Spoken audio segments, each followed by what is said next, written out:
तो जो लोग नहीं जानते, अभी recently shark tank India season 3 में एक एपिसोड एयर हुआ था जहाँ पे मोहित त्यागी सर आए थे अपनी कंपटीशन के जो मेन टीचर्स हैं उनके साथ, यानी एबीजे सर और Neeraj Saini sir. ALK sir नहीं आए थे। तो उसके रिगार्डिंग मैंने सोचा कि I found it important to discuss regarding this, because जो 24-25 वाले एस्पिरेंट्स होंगे या उससे पहले जो सर के पुराने स्टूडेंट्स हैं वो तो ऑलरेडी इन सारी बातों को जानते होंगे, बट जो नए एस्पिरेंट्स वगैरह आएंगे वो कहीं उस वीडियो को देख के कहीं मिसलेड ना हो जाए या कोई मिसकंसेप्शन में नहीं हो। तो इसीलिए मैंने समझा कि ये बहुत ज़रूरी है इस वीडियो को बनाना। तो सबसे पहले तो मैं ये वीडियो इसलिए नहीं बना रहा कि किसी भी पर्टिकुलर आप शार्क को हेट करें या कुछ भी मतलब आप लोगों के अंदर कुछ ऐसा विश भरने के लिए नहीं आ रहा। मेरे को लगता है कि ये मेरा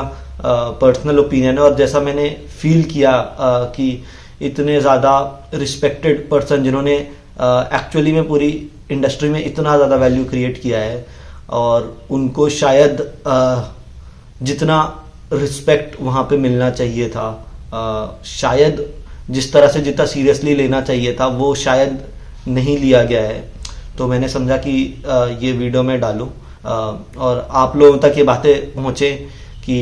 एक्चुअली मतलब क्या चल रहा है, क्या सही है, क्या गलत है, एक लॉजिकल स्टैंड पॉइंट से। तो सबसे पहले तो मैं ये बताना चाहूँगा कि इमेजिन कीजिए कि आज से 6-7 साल पुरानी बातें, यानी 2018-19 टाइप की समय में अगर हम चले जाएं, जहाँ पे यूट्यूब पे इतने सारे ऑनलाइन कोचिंग वगैरह नहीं थे अवेलेबल, एडटेक वगैरह अवेलेबल नहीं थे।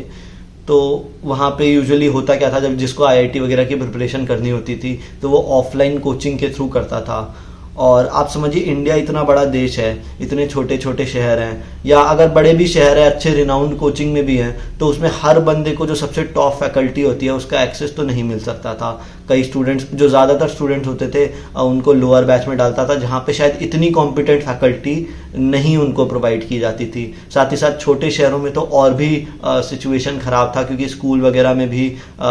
उतना अच्छा एजुकेशन क्वालिटी पे प्रोवाइड नहीं किया जाता था। तो एक जो बंदा, जो एक सीरियस एस्पिरेंट होता था, जिसको आईआईटी की सच में तैयारी करनी थी, जो मेहनत करने के लिए तैयार था, तो कहीं ना कहीं because of the wrong guidance, because उसको वो क्वालिटी नहीं मिल पा रहा है एजुकेशन का, उसके लिए बहुत डिफिकल्ट हो जाता था। तो फिर वो बंदा क्या करे, राइट? तो मैं ये क्यों बता पा रहा हूँ कि बिफोर कोविड, जब मैं 2019 में बेसिकली आईआईटी की तैयारी मतलब पहली बार शुरू किया था, तो 2019 मतलब 18 वगैरह में भी थोड़ा थोड़ा जो होता है, तो उस समय जो है ना मोर और लेस 3 मेन रिसोर्सेज थे यूट्यूब पे, जहां से आप फ्री में हाई क्वालिटी लर्निंग अपने प्रिपरेशन को सप्लीमेंट करने के लिए यूज कर सकते थे। तो एक तो फिजिक्स गैलेक्सी बाय आशीष अरोड़ा सर था, दूसरा फिजिक्स वाला बाय अलक पांडे सर था, जो फ्री में प्रोवाइड कर रहे थे हाई क्वालिटी लर्निंग एक्सपीरियंस। ऐसा कुछ नहीं कि मतलब एक कोई डेमो वीडियो डाल दिया और उसके बाद आप 1 लाख का उनका ऑनलाइन कोर्स खरीद लें, ऐसा कुछ नहीं करते थे। और तीसरा था मोहित त्यागी सर, ठीक है? तो उस समय से उन्होंने पूरा रिवॉल्यूशनाइज किया उस बच्चे के लिए जो ऑफलाइन कोचिंग में किसी लोअर बैच या कहीं पे है, और एक्चुअली उसके पास वो चाह है कि वो टॉपर बने। तो एक लेवल प्लेइंग ग्राउंड सबके लिए हो, सबको वैसे टाइप ऑफ थ्योरी और प्रॉब्लम्स का एक्सेस हो जो क्लास में सॉल्व होता है, तो वो उन्होंने क्रिएट किया, है ना? अब आप समझिए उस समय ऐसा नहीं कर सकते थे कि आपने जैसे बोला ना कि 3 लाख के सर ने जैसे बोला आपने उसमें पिच में कि 3 लाख एवरेज प्राइस होता है कोचिंग वगैरह का। तो आप ऐसा नहीं कर सकते थे कि आप एक कोचिंग छोड़ के दूसरे कोचिंग में चले गए, आपने एक बार में 2-3 कोचिंग में अपने इनरोल कर लिया, क्योंकि आपके पास लॉजिस्टिकली टाइम ही नहीं होगा, हर कोचिंग में इतना समय देना होता है तो टाइम ही नहीं होगा आपके पास, और दूसरा इतना पैसा खर्च करने के लिए किसके पास है, ठीक है? तो फिर वो तो एक ऑप्शन था ही नहीं। तो आप अपने प्रिपरेशन ऐसे ही सप्लीमेंट कर सकते थे, इतने लिमिटेड रिसोर्सेज थे। और इस मतलब इतना विजनरी थे ये तीनों टीचर, जो उन्होंने इतने पहले से, और वो भी मतलब निस्वार्थ, मतलब फ्री में इतना हाई वैल्यूएबल कंटेंट इन्होंने प्रोवाइड किया था। तो मुझे लगता है कि सबसे पहले इन इटसेल्फ मतलब मेरे पास, मैं तो बहुत रिस्पेक्ट करता हूँ, क्योंकि मैं तो खुद इनके इतने countless, even in 2022 countless lectures वगैरह से मैंने पढ़ा है, फ्री लेक्चर्स जो थे। तो मुझे लगता है सबसे पहले तो थोड़ा सा डिसरिस्पेक्टफुल था कि जब कुछ सर कह रहे हैं या कुछ भी बात हुई, उसके बाद कोई लाइटली वहाँ पे कोई रिमार्क पास कर रहे हैं जो थोड़ा सा सरकास्टिक है, that is not you know, मतलब कोई आप कंस्ट्रक्टिवली ना तो आप एडवाइस दे रहे हैं, आप बस कुछ मतलब सरकास्टिक रिमार्क दे रहे हैं या फिर आपको हंसते हुए आपका चेहरा वगैरह दिखा दिया, तो कहीं ना कहीं वो मेरे को थोड़ा सा गलत लगा। दूसरा ये बात भी सही है कि शार्क्स क्योंकि पैसा डालेंगे किसी कंपनी में, तो they have the right to grill the contestant and उनसे डिफ़िकल्ट क्वेश्चंस वगैरह पूछें एंड उनको कहीं ना कहीं फंसाएं। और कहीं ना कहीं मुझको ये लगता है कि कुछ कुछ पॉइंट्स जो उन्होंने वहाँ पे उठाए थे तो उसको एक लॉजिकल स्टैंड पॉइंट से समझते हैं, एक लॉजिकल तरीके से उसको देखते हैं कि मतलब क्या वो सही था या कुछ बायस्ड ओपिनियन था वहाँ पे। तो सबसे पहले तो मैं ये वाली बात जो शायद विनीता सिंह ने बोला था कि सबसे मतलब सर ने जब बोला कि मतलब वो क्लास में मतलब सीरियसनेस को वो एम्फेसिस देते हैं, रिजल्ट ओरिएंटेड हैं, तो विनीता सिंह ने बोला कि एक एलिमेंट होता है कि ये शायरी वगैरह से इंगेजमेंट बढ़ाना पढ़ाई में, और वो ज़रूरी होता है। तो सबसे पहले तो मैं ये बोलना चाहूँगा कि एजुकेशन जो है वो एक स्पेशली आईआईटी जेईई नीट वगैरह का वो एक आउटकम ओरिएंटेड बिजनेस है। अगर हम फ्रॉम अ बिजनेस पर्सपेक्टिव देखें तो आउटकम ओरिएंटेड मतलब ये होता है कि अगर एक कोई बंदा है, मान लो एक इंडिविजुअल लेवल पे देखो, एक जो यूज़र है यानी जो स्टूडेंट है, यहाँ पे जो कंज्यूमर है, उसका अल्टीमेट गोल होता है कि वो कुछ भी कोर्स या कुछ भी रिसोर्स उसको मिले, उससे उसका आईआईटी क्लियर हो जाए, राइट? वो उसका अल्टीमेट गोल है। तो ये एक बहुत आउटकम ओरिएंटेड है कि आप कितना भी अच्छा कंटेंट प्रोवाइड कर रहे हैं, अगर वो आप आउटकम नहीं अचीव करवा पा रहे हैं तो मेरे को नहीं लगता, आप कितना भी आपने चीज़ें इंगेजिंग कर दी, कितना भी मज़ेदार कर दिया, लोगों को एकदम 2 साल आपने मज़ा दिला दिया, अगर अल्टीमेटली आउटकम नहीं आ रहा है तो मेरे को लगता है कि उसका कोई फ़ायदा ही नहीं है, क्योंकि that was the value proposition that any coaching और any person claims when they are providing for the JEE or NEET or any other competitive exam for that matter। तो ये कहना, और इंगेजमेंट की दूसरी बात है कि जब आप अपने कंटेंट को इंगेजिंग बनाते हैं, चीप इंगेजमेंट, तो कहीं ना कहीं हैम्पर कर जाता है quality of the substance in the content, उसको एडल्टरेट कर देता है। लोग जो हैं डिस्ट्रैक्ट हो जाते हैं कि कहीं पॉपअप्स आ रहे हैं एडिटिंग वगैरह में, अगर आपने ऐसा कुछ कर दिया है, या मतलब आप क्लास के बीच में क्लास का टाइम वेस्ट करें, क्योंकि ऑलरेडी बच्चे के पास टाइम नहीं है और आप क्लास में कुछ अगर ऐसा कुछ कर रहे हैं जो शायद डिस्ट्रैक्टिव हो, तो मेरे को लगता है कि वो बिल्कुल सही नहीं है। हाउएवर दैट बीइंग सेड, मैं यहाँ पे ये भी नहीं बोलूँगा कि 100% विनीता सिंह रॉन्ग है, क्योंकि इंगेजमेंट बढ़ाना, क्योंकि देखिए स्टूडेंट को पढ़ाई करने का तो मन नहीं है, तो स्टूडेंट रिटेंशन वाला प्रॉब्लम तो सॉल्व करना ज़रूरी है। और अगर आप एकदम बोरिंग कन्वेंशनल तरीके से पढ़ाते हैं तो वो भी सही नहीं है। But the right way, I will tell you what happens is, मतलब मेरा जो इसमें पर्सनल बिलीफ है कि कहीं ना कहीं कुछ ऐसा रिवॉल्यूशन हम लोगों को एजुकेशन में लाना होगा जिसमें रिटेंशन का प्रॉब्लम एक्चुअली सॉल्व हो। द वे दैट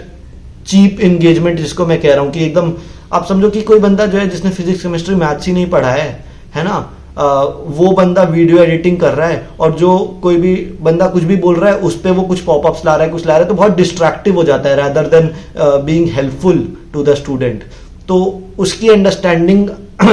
रहनी चाहिए,